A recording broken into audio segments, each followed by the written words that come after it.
You're listening to Are We All Clear? Facilitating Security Clearances, a podcast series brought to you by Holland & Knight's Facility Security Clearance Team. Over the course of this series, our attorneys will help take the mystery out of obtaining and maintaining security clearances for government contractors throughout the business life cycle. So are you ready to dive in and find out? Are we all clear? Welcome to the 22nd episode of Are We All Clear, the podcast on facilitating security clearances. I'm your host, Marina O'Brien, an international trade associate with Holland & Knight's Washington, D.C. office. In today's episode, we will cover the recent changes included in the SF-328 form, also known as the Certificate Pertaining to Foreign Interest, which was updated and released by the Department of Defense, Counterintelligence, and Security Agency in May. To help us learn more about what changed, what remained the same, and what that means for the defense, and as we will hear later on, the government contracting community at large, we have with us Andrew McAllister, a partner from Holland & Knight's International Trade Practice and a member of the firm's National Security and Defense Industry Group. Welcome back to the podcast, Andrew. I hope you're staying cool during the heat wave. Certainly a hot one here in Washington, so thanks, Marina. It's great to be back. As you might expect, we work in hot and cold conditions, so we don't stop on account of weather. Absolutely. Well, before we delve deeper into the updates to the SF-328 and how that may impact our listeners, I'd like to provide a bit of a background on the form itself. SF-328, or Standard Form 328, is a form used by DCSA or any other cognizant security agency, for example, the Department of Energy, to ascertain the presence and level of any foreign ownership, control, or influence, also known as FOCI, in the government contractors when they're applying and maintaining a facility clearance. So this form is filled out by the contractor and submitted as part of its application for an FCL or facility clearance, or when submitting a change conditions package if the company is already cleared. The form was updated on May 12, 2025, and we are now going to discuss why change, what change, and how it impacts our listeners, most of which are government contractors. So, Andrew, what was DCSA reasoning for releasing the new SF-328? Well, so I would say first, Marina, it's been quite some time since they've made any changes to the form. So I think we were due for an update. And so I think it's been in the works. DCSA has had this on its radar for quite some time. And so as DCSA sort of announced with its issuance of the form, one of the main goals of the new form is to reduce processing timelines by ensuring a thorough first submission with adequate information to reduce the need for additional rounds of questioning. So the reformulation of some of the questions, the added clarity, etc., is meant to hopefully reduce that back and forth, which can be time consuming, particularly if a company is looking to get a clearance for the first time. Delays with the SF-328, delays with the information pertaining to foreign ownership, control, or influence can really be an impediment to getting that clearance because the information's needed so that it can be essentially passed through different areas of DCSA in order to make that FOCI determination. And so the changes also reflect, I believe, the expanded efforts and mission of the Department of Defense to better improve its understanding, assessment, and mitigation of FOCI risk. This is particularly the case in light of the implementation of Section 847 of the National Defense Authorization Act. And those provisions, which are, I would say, moving into effect, we're waiting for regulations to be issued, but that would expand the FOCI assessment and mitigation to non-classified DoD contracts in excess of $5 million. As we understand it, the expansion with Section 847 is going to drastically increase the number of companies that are going through this exercise. And I think DCSA saw that and sort of determined that, well, this is an immediate need to make sure the form is as clear as possible before we get this onslaught of additional FOCI issues.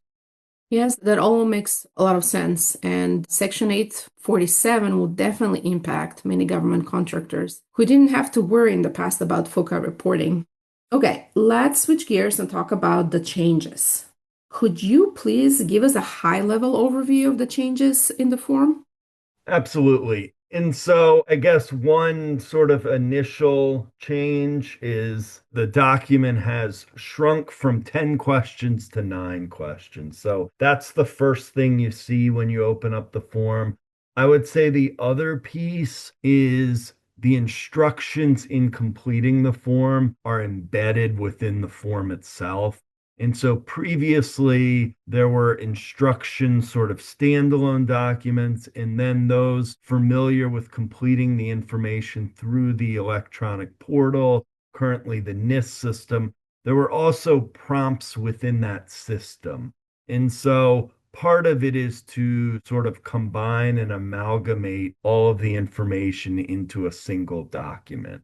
And so again, there's at a high level, three main changes to questions, those comprehensive instructions being updated and streamlined. And then the third one is that there's now a specific form for the statement of full disclosure of foreign affiliations. And so that was referenced in the prior iteration of the form, but it didn't spell out and provide that template in a nice, easy to find type manner. Okay, well, let's unpack each one. First, the questions. Which questions were changed?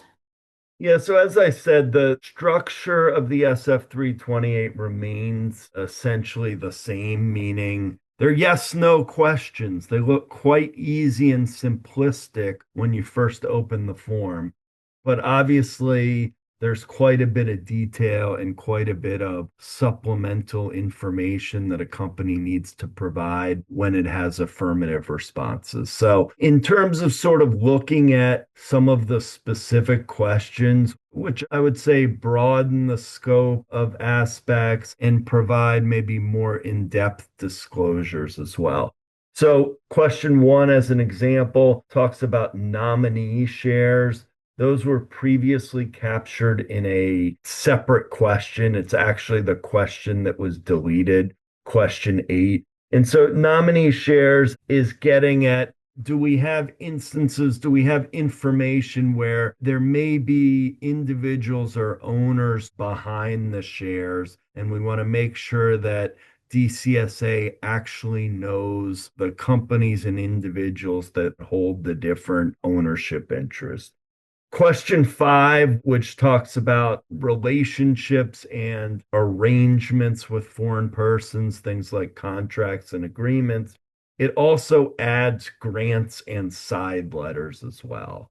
Question 7, this one is interesting. It talks about some additional reportable proceeds that a company needs to be transparent about. And those include tuition, gifts, endowments, in addition to revenue and net income. And so, again, question 7 is really looking at the sort of foreign exposure, the foreign revenue, foreign net income that applies to the contractor. And then frankly, one of the most important changes is in question B. It's lowered a threshold. It used to say, are at least 30% of your proceeds from a foreign source. And so they've lowered the threshold from 30% to 15%. And so that's going to capture a lot more companies because there's just a higher incident, of course, of companies that have at least 15% foreign revenue versus at least 30% foreign revenue. Yeah, definitely. Just from working on several M&A deals, and when we diligence their foreign sales and look at the percentages, it is very easy to hit that 15% threshold. This leads me to the second major change. These uploaded questions come with new instructions, as you said, and guidance that are now embedded. And they're intended to provide additional specificity and clearance so that the initial submissions by contractors provide sufficient information so there is no follow-up questions, hopefully. So tell us a little bit more about the instructions. Yes, so as you said, I mean, there's quite a bit of change in terms of the instructions. Everything from definitions to the instructions about individual questions. And so I'm really just going to highlight or point a few. We could probably go on for a little while about this. But one area is related to question one. The instructions are certainly clearer in terms of the nature of foreign ownership that needs to be reportable. And now it says essentially foreign ownership greater than 5% in the aggregate by multiple foreign persons from the same country or within affiliated entities. So again, we see obviously the common owners could be things like European ownership, but then we often see things like the Cayman Islands or other, call them tax shelters. And so again, if you had multiple Cayman Island entities that each held 4% of the cleared contractor, those would be aggregated together to get above 5%. And so again, just a couple of other things. One is in terms of the sort of relationships and contracts with foreign persons. The instructions are more explicit about saying foreign outsourcing contractual relationships are covered, and it gives examples of manufacturing, research and development, software development, that's often a big one, quality assurance, and administrative services. So again, this goes beyond, well, yeah, I have customers outside the US and I sell to them. No, this is about looking at your business in its entirety. Administrative services was somebody outside the US helping with HR services, as an example. And so the last one that I would point to is that there's more detail on debt obligations and the type of information that's required. They've also added something about bankruptcy exposure. And so, again, I think that's sort of geared toward, okay, well, is the contractor in some kind of precarious position financially such that a foreign interest would have some ability to control, influence, etc.? So this has been my experience. I'd like to hear more from you on this issue, but it seems that DCSA really did put a lot more instructions into writing to make certain things clear to the contracting community. But a lot of those things, it feels, were already being done by DCSA in practice through follow-up questions. So now this is just trying to get ahead and not have to deal with this in piecemeal sort of a way. Is that your experience as well? Yeah, I would say it's similar, Marina. I think the more detail, the more explicit instructions, I believe is most helpful to companies that are relatively new to this world, that maybe haven't gone through prior iterations of the SF-328 or FOCI mitigation. But yes, in terms of, when we're involved in helping a company create the SF-328 response, as well as the remarks to the response, and that's really where the rubber meets the road. So those would be narrative responses after a company has answered in the affirmative. And so we have always been comprehensive about trying to think of things that DCSA may want to see, whether it's debt relationships with a foreign party, whether it's affiliations, providing sometimes source documentation so that we don't have to wait for a round of comments from DCSA to say, oh, well, great, we understood your response about X, Y, and Z, but we really need to see the source documents so that we can confirm that the company's organizational documents match. And so there are things such as providing source documents, providing citations, which I would say we were doing a lot of that previously. But I think there's still some added value and certainly some added nuance on what DCSA is looking for. Well, turning now to the third major change. The new SF-328 includes a new official format for providing information that relates to foreign affiliations. Can you tell us more?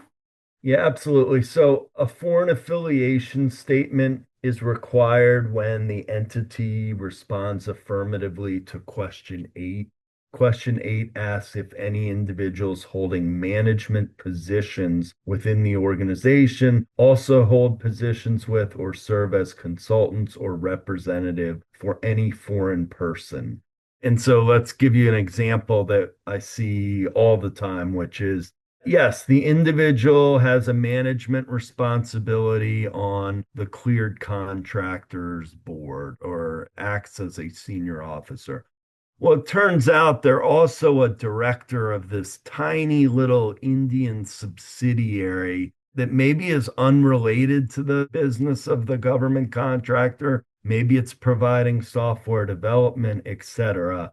And so that's the type of person that would need to fill out the form.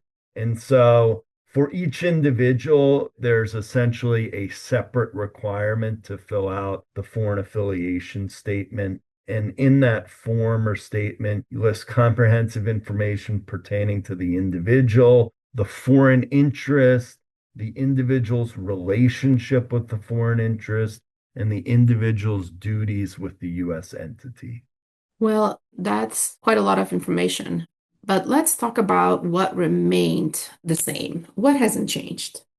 So, picking up on the prior question to some degree, question 3 of the new form remains similar to the old form. It's a request related to foreign persons who serve as a member of the governing body or hold a management role with the company. And so that's quite similar. I will say there is one additional nuance in the new instructions where it asks for previous professional, academic, or familial ties the foreign person has with individuals in a management position or owners of your organization. And so, again, they're wanting to understand, is there some kind of influence that that foreign person may provide, or do they have some connection to the CEO of the company from a past life where that foreign person was the individual supervisor? And so, again, it's largely the same question, but they are adding a bit of nuance there. And another question, question 8 of the new form remains quite similar to question 9 of the old form. This question relates to individuals who serve as a member of governing board, management role, and hold positions with a foreign person. So again, this is my example of an individual who might be working or sitting as a director of a foreign company.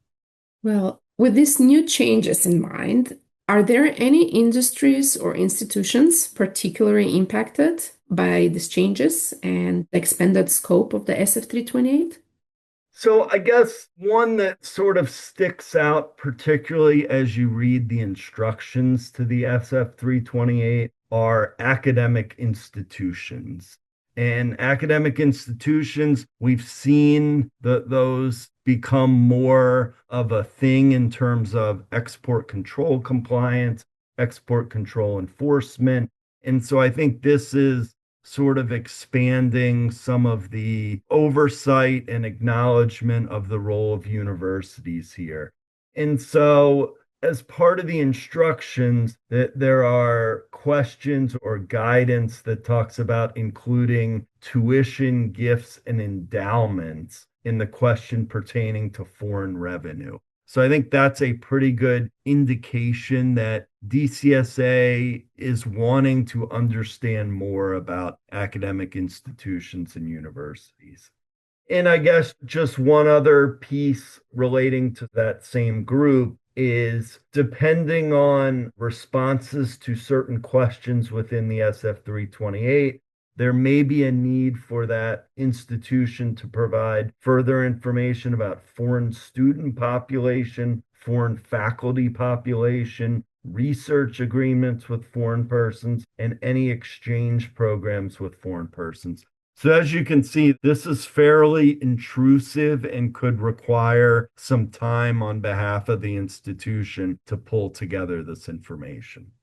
Yeah, I can definitely see them hiring some extra folks to assist with both export control side and the security professionals, especially if they work on a lot of grants from the US government and work on classified information.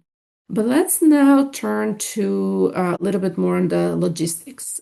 How has the new SF-328 been deployed? Where can our listeners find it, and who must use it? Yeah, so I would say it's deployed within the NIST system. And so the NIST system is really the system of record in terms of facility security clearance related paperwork. And so it was deployed within that portal on May 12 of this year, 2025. And so, pursuant to the guidance of DCSA, really all new applications for an FCL, upgrades of existing FCLs, as well as new change condition packages that are initiated or submitted on or after that date will require the updated form. And so, not to alarm anyone, if you have an existing SF-328 that was submitted, signed, etc., prior to May 12th, you're okay. You just need to provide the new form when you go through your next action with respect to NIST, such as an upgrade request. You may have a change condition related to new ownership. You may have a renew or a review of your mitigation agreement. So there are certain triggering events that would cause you to need to utilize that new form. But until then, you're okay with the existing form. Okay, great. So contractors, if I hear you right, will need only to submit the new form if they're submitting a new or initial facility clearance, they're upgrading, reporting any FOCI changes, or they're renewing, for example, a mitigation agreement as well. But if they've submitted a change condition package prior to May 12th or their application, then they're safe under the old form. All right, so any parting words? So I guess just to sort of wrap things up, I would say the updates to the SF-328 were a long time coming, but I think it does signify the US government's continued emphasis on understanding foreign involvement as it pertains to national security. Whether it's things that we've seen in the news, such as the Nippon Steel, US Steel agreement that's been reached with respect to the Committee on Foreign Investment in the US, whether it's other areas, supply chain, etc., the US government is focused on full, transparent information as to how some of these foreign interests may impact national security. And so I think this falls right in line with the government priorities. And we definitely see this in the expanded use of the form now capturing or about to start capturing government contractors that don't even work on classified information, right? They don't have clearance as long as they meet the 5 million threshold. So, as our listeners know, this area is full of acronyms. This week, we had multiple acronyms, including DoD, Department of Defense, FCL, Facility Clearance, DCSA, the Defense Counterintelligence and Security Agency, CSA, or the Cognizant Security Agency. We mentioned the NIST, which stands for the National Industrial Security System.